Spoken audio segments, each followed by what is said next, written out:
Welcome to Tritiyo Matra. The coronavirus pandemic has posed the single biggest challenge for the international community since the Second World War. The corona crisis sends shockwaves through political, economic, and social systems. Like a spotlight, the pandemic is illuminating the geopolitical, economic, ideological, and cultural fault line of our time. United States Agency for International Development, USAID, is responding to the COVID-19 pandemic with decisive action across the globe. My guest tonight is Derrick Brown. Mr. Derrick S. Brown was sworn in as the United States Agency for International Development, USAID, Mission Director for Bangladesh in July 2018.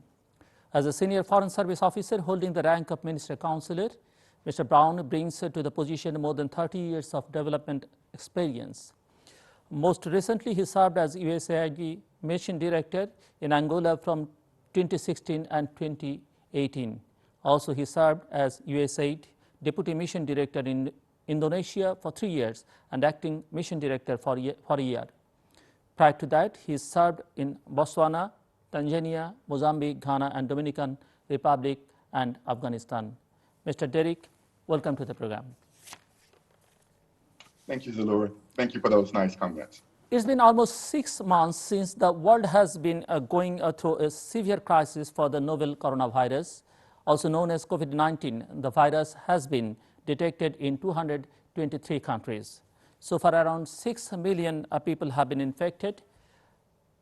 370,000 have died, and around 2 million people have recovered worldwide. In addition to the negative social, political, and economic effects, there are severe health risks. Government and non-government organizations in each country, as well as various international organizations, are playing an important role in solving these problems. USAID, in the lead U.S. government agency that works to end extreme poverty and to promote resilient democratic societies while advancing security and prosperity in over 100 countries. Moreover, USAID's objective is to improve global health, including child, maternal, and reproductive health, and reduce abortion and disease, especially HIV/AIDS, malaria, and tuberculosis. Mr. Derrick Brown, has the corona situation posed a major challenge to current and future health issues in each state, especially in developing countries? Derrick. Thank you, Zillur, for your question. Well, these are indeed challenging times for all of us around the world. You know, when I looked at the last stats, I saw that every country, is facing this challenge. There were only about 11 countries, I think, in the world that do not have any cases of COVID-19. So Bangladesh and the United States, we're working together to combat this pandemic. And I think with both of us teaming up together, we're going to be able to work together to solve this pandemic. The world hasn't, this is not the first global crisis that we've seen. Before we had the N1H1 crisis, the N1H1 virus, we had the Ebola crisis, and I'm confident that we will get through these difficult times together if we fight successfully. So I have no doubt at all that with us working together with the global and the international community, that we'll get through these challenging times. Derrick, is it possible to tackle these challenges without a long-term plan?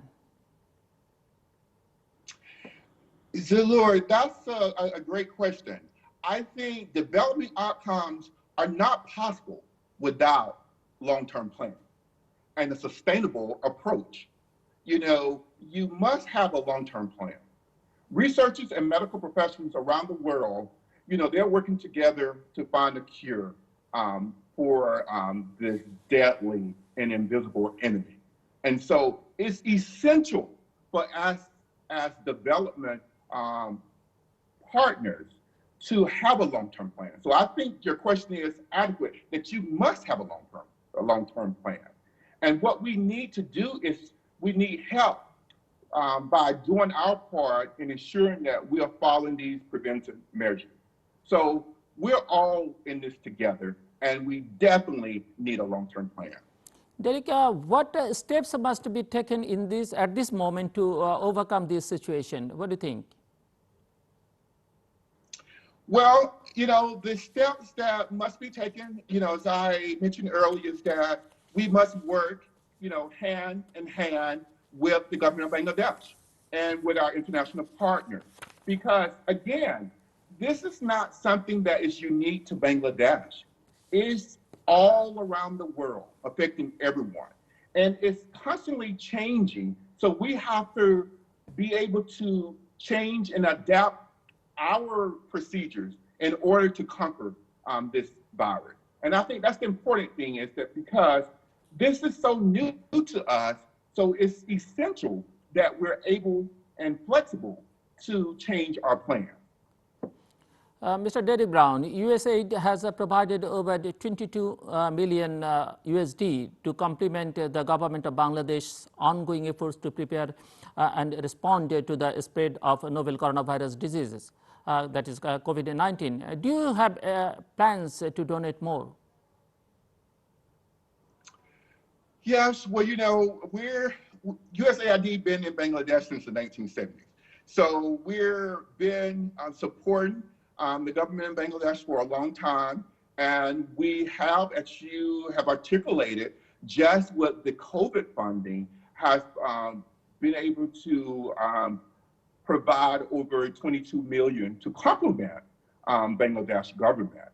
And we will continue to provide additional assistance to Bangladesh as we continue this fight. Because we must understand, Zillur, is that we have this fight, this COVID-19 fight, but we also have the other development needs that we're continuing to fund Bangladesh with.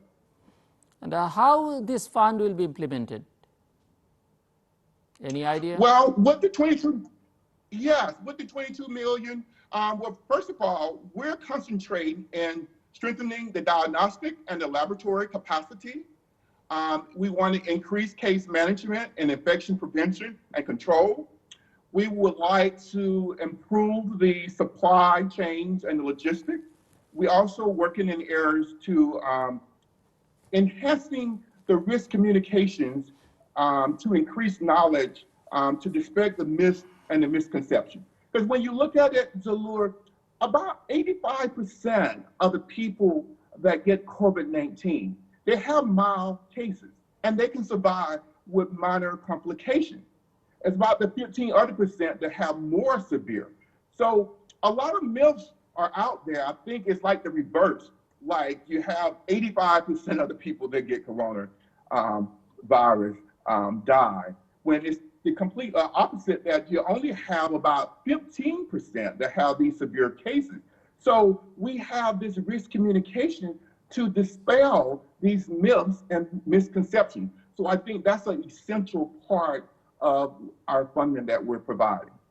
The U.S. government also has been, through USAID, have been supporting the Director General of Health Services to develop the national guideline of infection and prevention and control, which we train more than 2,100 health professionals on the different areas and aspects of COVID-19 management, infection and control and prevention. Just a few weeks back, we had a collaboration with the Bangladesh Minister of Health, Family Welfare, and the Bandu Sheikh Majid Medical Center, where we officially launched these online courses. And that was another item that we've been working with the government of Bangladesh to support this COVID-19 fight. Mr. Derrick Brown, since August 2017, USAID has been the largest food assistance donor in response to the Rohingya crisis in Cox's Bazar. On March 3rd, the United States announced more than $59 million in additional humanitarian assistance for Rohingya. So do you think this budget is enough? Well, you know, Zillur, as you know, that we always undergo changes, you know, within every country. I will state that the United States still remains the leading contributor to the humanitarian response, as we have been each year since the outbreak of violence in August 2017. And today, our total humanitarian assistance has reached over 820 million, of which about 693 million is for programs inside of Bangladesh. So we're constantly, although we're one of the leading contributors for this humanitarian response, but we're constantly providing additional support for Bangladesh. And USAID assists Bangladesh to strengthen its public health system with an emphasis on improving primary health care delivery at the community level. At the national level, USAID programs work with public health leaders to improve policy and planning, financial management, monitoring and evaluation, procurement and logistics. Tell us more about USAID's health programs in Bangladesh. Derrick. Well, you know, as you know, Zillur, the health program is extremely important right now. It is one of the most essential programs that we have. We have had impressive development results in the last 20 years, especially in the area of health and agriculture. You know, the country has witnessed a steady improvement in child nutrition status over the past decade. And as we look now, we have more than half of the women in the country deliver their babies in health facilities. So we have made tremendous progress in the area of health. You know, USAID has a health program with a portfolio of over $66 million annually that support activities that relates from maternal, newborn, and child health, family planning, reproductive health, nutrition, tuberculosis, emerging pandemic threats. So we have numerous items that we support within our health program. You know, USAID health program, we contribute to about 35% of the total modern contraceptive use in the country. You know, through USAID supported program, over 40 million people have access to health services in 2019. And that's, you know, it's quite a lot. You have over 40 million people had access to these health services last year. You know, in Bangladesh, when we look at over the past 10 years, the US government through USAID, we have invested over 100 million to advance tuberculosis and control these efforts. You know, this funding has joined with public and private initiatives that support research as well as active case finding and treatment of multi-drug resistant tuberculosis. You know, when I, speaking about a tuberculosis program, when I look back to 2019, through our USAID TB program, we had over 16,000 child TB cases that were detected and put on treatment. You know, the US government has also donated about 72 gene expert machines to the National Tuberculosis Control Program of Bangladesh that has helped increase TB detection and treat rates. So as you can see, USAID is really active in the health community. And we actively engages in the local community, especially women, in promoting healthy messages, essential health products in their own areas.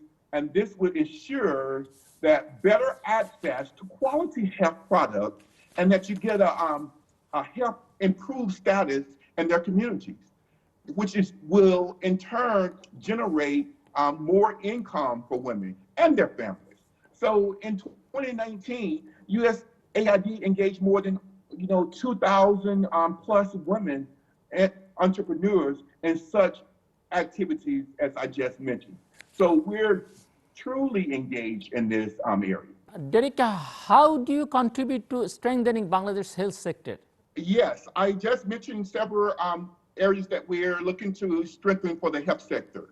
And those were the areas where we have provided over $66 million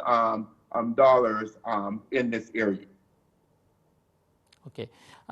Coordination among various actors is a key challenge here in Bangladesh. What are your thoughts on that and how USAID can help? You know, Zillur, coordination is extremely important. And, you know, I'm glad that, and we appreciate the government of Bangladesh with their initiative in terms of coordination. You know, the Bangladesh government, you know, has formed technical advisory committees and a national committee to coordinate among themselves. To ensure coordination among the development partners and the government, USAID is supporting various organizations to develop a response to this plan. So USAID has provided online logistic reporting mechanisms to track and to manage the stock status of the COVID-19 medical supplies and equipment. So it's essential to ensure that national stockpiles of COVID-19 commodities are effectively managed and distributed during the coronavirus outbreak. So this system will enable the government of Bangladesh to make timely and informed decisions to allocate items among health facilities based upon their need. So as you can see, especially with this COVID-19 pandemic, it's essential for us to coordinate. And I think we're coordinated, we're currently coordinating, and we wish to continue to coordinate not only with the government of Bangladesh, but with our international partners as well. USAID also promotes gender equality and women's empowerment through its activities. So Derrick, do you think gender-based violence will be increased in the post-pandemic period? And what initiatives should be undertaken for the smooth running of women's empowerment activities? Derrick. Well, Zillur, that's a very interesting question.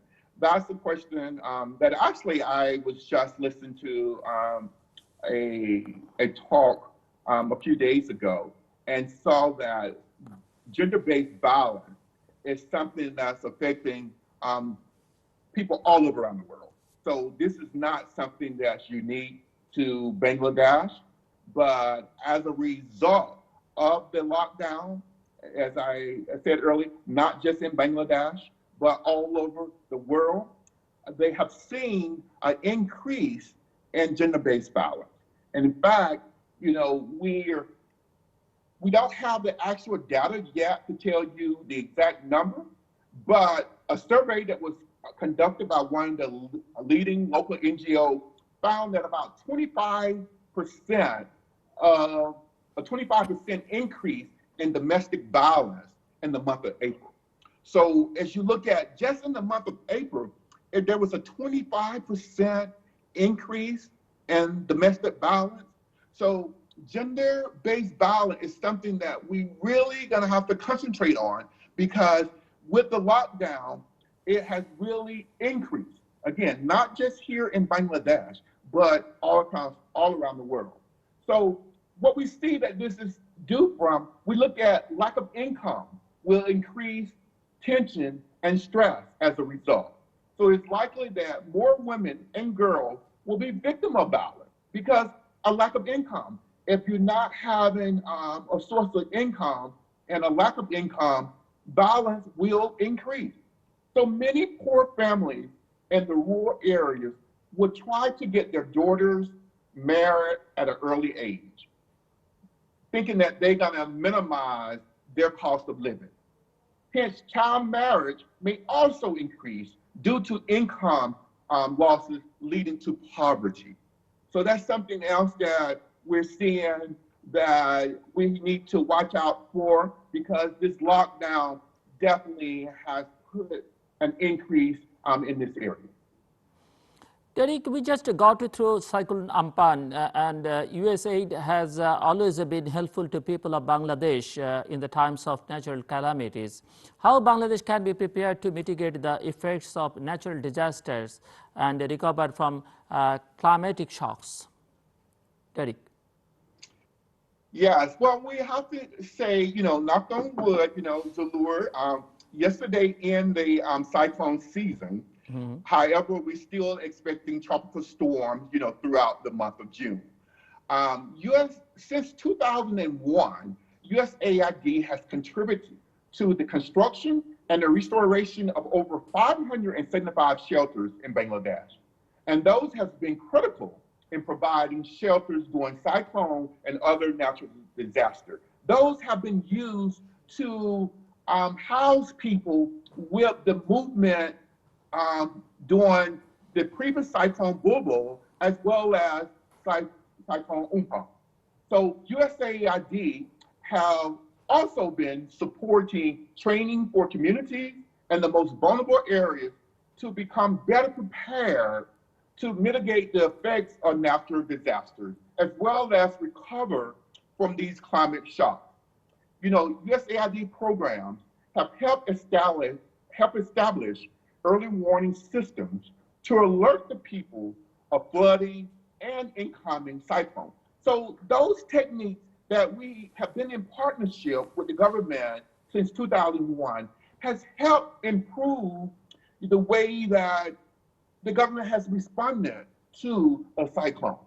USAID also developed a flood forecasting technology that was adopted by the Bangladesh government, which improves flood warning from 3 to 10-day warning, provides seasonal outlook for 3 months.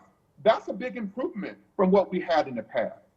So when Super Cyclone Amphan hit last week, USAIDs were prepared in advance of the cyclone and assisted during the landfall, and it's currently responding and helping the recovery effort in the 3 most impacted districts, which is Konya, Sakatira, and Barashal. So we were there with the government, and we really appreciate the government response to Cyclone Amphan. I think the government did a wonderful job with their efforts with this cyclone. Derrick, how important is the public-private partnership and the private sector engagement? Tell us about how USAID is helping the private sector of Bangladesh.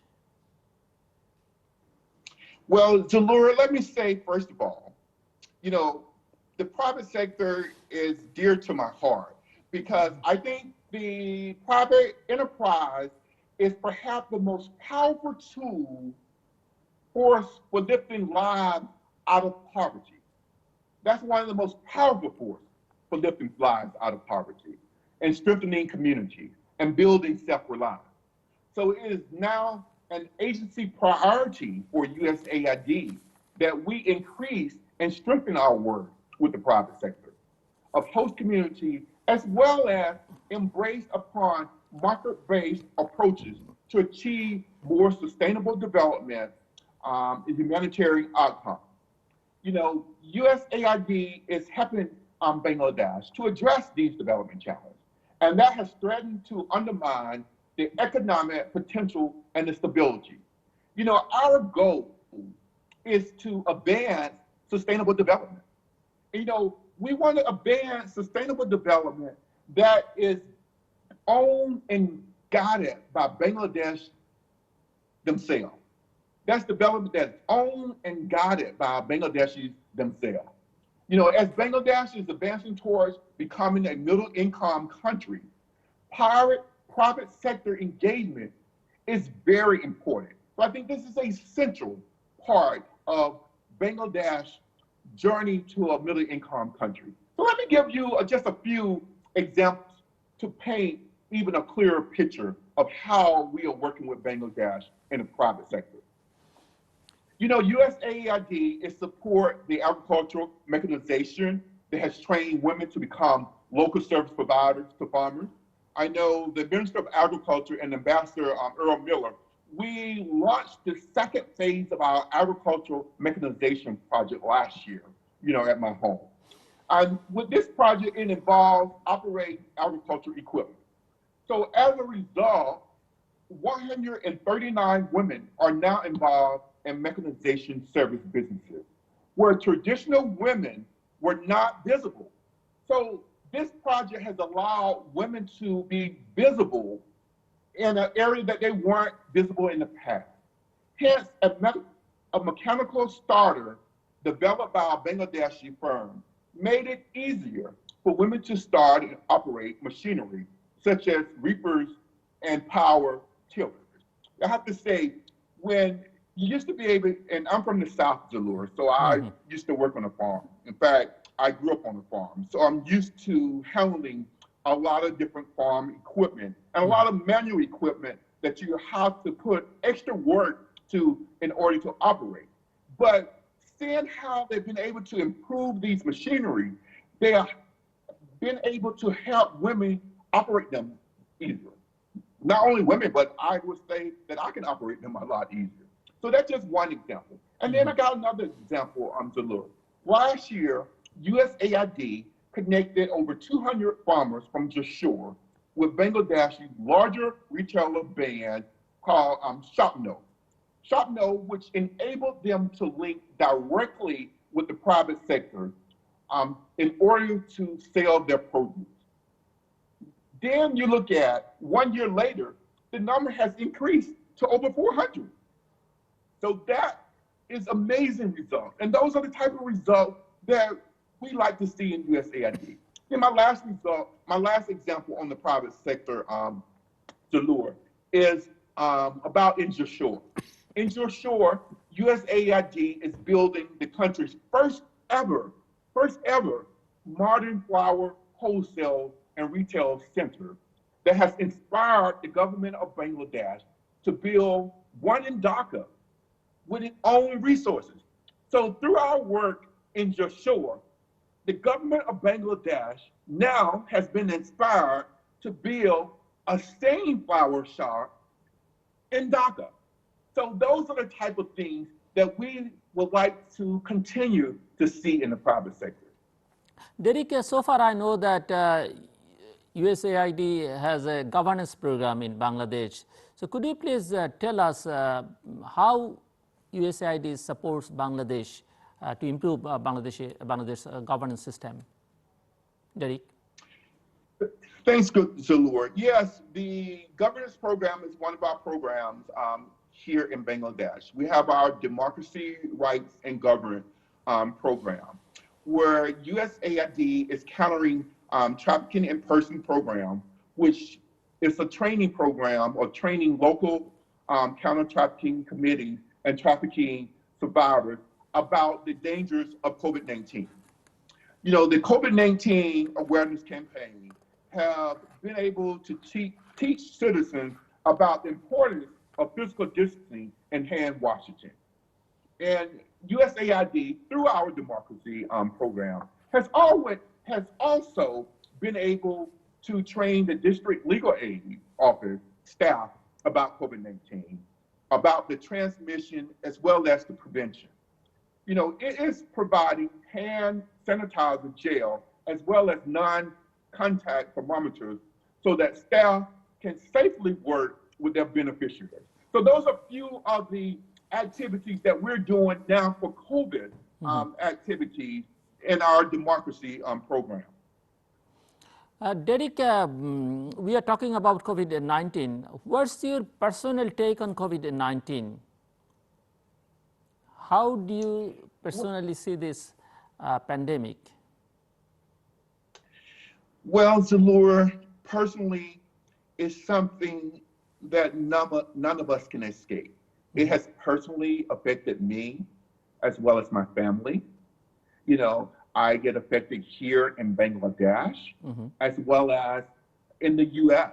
When I look at, friends that have tested positive for COVID-19, when I look at staff members that, have been exposed to COVID-19 or their families have been exposed to COVID-19, when I have relatives in the U.S. that has been exposed to COVID-19. So personally, it has really affected me. I've seen different extremes. You know, I've had friends and family as well as colleagues that have had mild cases and mild symptoms of COVID-19 that has been able to recover. Like I mentioned earlier, the 85% of the people that have been able to recover from this virus. And then I've seen the more severe cases that has even resulted in death. So, you know, personally, I will say I'm personally affected by COVID-19, and that's why, you know, I think it's essential for us to team up and work together to fight and to educate people about what is needed and what they should do to fight COVID-19. Because what we see, not just here in Bangladesh, but we see all around the world, is that people are getting out of their homes, they're moving away from the lockdown, they're going to the office, they're continuing to work. And I think we all know that we can't stay in our homes, you know, all year long. I think we all get that we cannot stay in our home all year long. But what I do ask is that when we get out of our home, that we take on the right precautions to protect ourselves as well as others from this deadly disease. So I think that is what is essential, because I see so many people say, you know what, I can't stay at home, I must get out. But they're not doing what they need to do in order to protect themselves as well as others. And I think that is going to be essential. You know, I think you just heard a few days ago what the government announced, wear masks. And you've seen this in a lot of countries, that masks has become a priority for all countries. So I want to hope that people are taking this serious so that they can help fight this deadly virus. Derrick, indeed, it's a very crazy time, dark time. So, are we taking any lessons from this pandemic? I mean, the world is taking any lessons from this pandemic? Yes, Zillur, you know, this is like part of, I think we all occurred like on-the-job training, because you have to understand that COVID-19, you know, it's new to us and it's regularly changing. So we have lessons learned and we have lessons that we continue to learn. Because, you know, at one point, you know, we took on the notion that we didn't need masks. And then later, you know, as we became more educated about COVID-19, we learned that we need to put on masks, not only for those people that are ill, but even people that are not ill. So we are having lessons that we are learning, you know, throughout this process. And up until we get a cure for this deadly virus, until we get a vaccination, until a vaccination is achieved, we will be continues to learn. And so I think it's important for us to embrace that we are going to continue to learn, and for us to adjust our system to be able to be flexible and adjust throughout this COVID-19 fight. Derrick, you have been here in Bangladesh for the last 2 years. So how did you find Bangladesh? You know, Bangladesh, first of all, as you stated earlier, I've been with USAID for 30 years. I have served in 9 countries. Bangladesh was my first choice. And Bangladesh was my first choice because of the people here in Bangladesh. I think the people of Bangladesh is such a warm-hearted group of people, in open arms, and willing to go that extra mile in order to help others. So Bangladeshis have embraced me since I've been here, 2 years ago, and they continue to embrace me. So they have provided me a home away from home. So I feel that the people here embrace me as being one of their own. And that has really, truly helped me with my work here in Bangladesh, because USAID, we have programs in 64 of the district. In all of the district, we got programs. So pre-COVID-19, I was always traveling, always traveling with ambassadors. How many districts you have visited? How many districts? Well, pre-COVID 19, I had pre-COVID-19, I had taken 14 trips. Okay. And have visited all of the districts except 2. Okay. Okay. Anything else on Bangladesh? When I look at, one thing I will say is that when I look at USAID, we continue to work and to assist Bangladesh. When I look at some of our activity, because I think one thing, Zillur, you have to note is that we're 100% in this COVID-19 fight, but we also have our ongoing development programs. Those ongoing development programs must continue, and we must continue to fight with those programs. So when I look at some of our new activities, USAID Bangladesh has awarded $2 million to Helen Keller International to support intervention to improve agriculture productivity, increase income, enhance nutritional status of communities living in Bandarban region, which I think Bandarban is one of those forgotten parts of Bangladesh, a very unique area, Bandarban, on there. And I was fortunate to visit that area with the ambassador and look at some of the challenges that they're faced in Bandarban. Also, when I look at, we talked about Cox's Bazar, USAID recently launched 3 activities with $6 million to support the ecosystem conservation in Cox's Bazar district, which is there to improve the livelihood of over 7,300 natural resource dependent households by reducing their dependency on natural resources.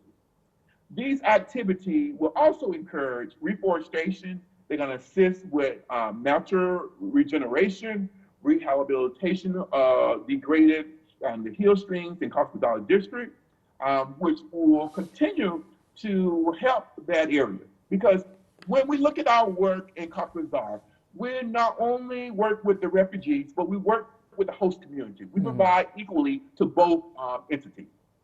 And one piece on pre-COVID too is TB. TB is tuberculosis is something that's extremely important and extremely important that we get on the top of TB. And that was something that we have been focused on, we will continue to focus on. USAID just recently awarded $30 million in assistance to ICDDRB in May to combat TB in Bangladesh. This support will help to improve tuberculosis care in selected geographic areas in Bangladesh, which is one of the 8 largest tuberculosis burden countries. Bangladesh is one of the 8 largest TB countries. So intervention will support prevention. That's extremely important. Intervention will support prevention. Case detection, as well as actively monitoring, early diagnostic, timely treatment, improved treatment outcome. This activity will actively engage with the private sector, which I mentioned earlier. So when we look at COVID-19, we have to not forget about all of the other illness that we have here in Bangladesh. And we must continue to put forth an effort to continue with these programs so that we can continue to save lives here in Bangladesh. Derrick, how do you project Bangladesh-US relations? Well, you know, Bangladesh and U.S., like I said, we've been in partnership since Bangladesh independence.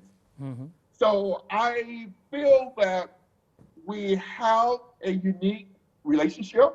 I think we have a strategic relationship.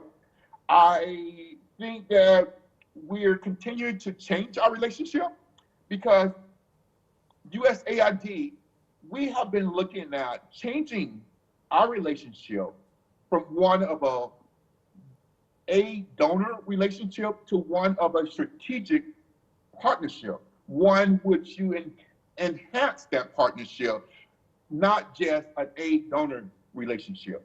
So I think we have continued to build upon that since the early 1970s, and we will continue to build upon that relationship. And it's essential as Bangladesh take on their journey to being a self-reliant and a middle-income country. So I think the U.S. As well as Bangladesh have a strategic partnership. And you have to understand, our aid program here is the largest in Asia. So the U.S. put forth the largest amount of assistance for Bangladesh in terms of USAID. So when I look at the amount of assistance that we are providing for Bangladesh, I know that we're committed. And I know that Bangladesh is committed to becoming that middle-income country and being more of a self-reliant country. Derrick, there are a lot of people in this country, those who want a good partnership between Bangladesh and USA.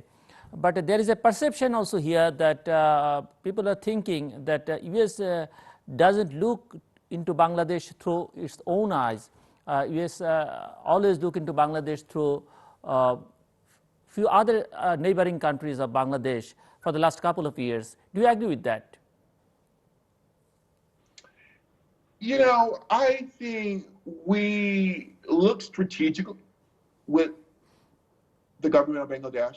Mm-hmm. And I think when we think about being able to advance Bangladesh, we have to be able to work with the surrounding countries. You know, when I look at, let me give you an example, Zillur. The ambassador and I visit the Sunaban pre-COVID-19. And USAID previously had programs there where we were helping Bangladesh government. And when I look at that, over 40% of the Sunaban is in India, then it makes sense to strategically work with our neighboring countries and to see lessons learned. Yeah. So I think we all learn strategically by working with our regional partners so that we're able to advance not only our country, but the surrounding countries as well. So it's totally essential for us to work with the neighboring countries because we're in this together and we must be able to work and talk with our surrounding countries. We must be able to talk with those governments and we must be able to get lessons learned from those governments so we can enhance, Bangladesh. Derrick, any final remarks?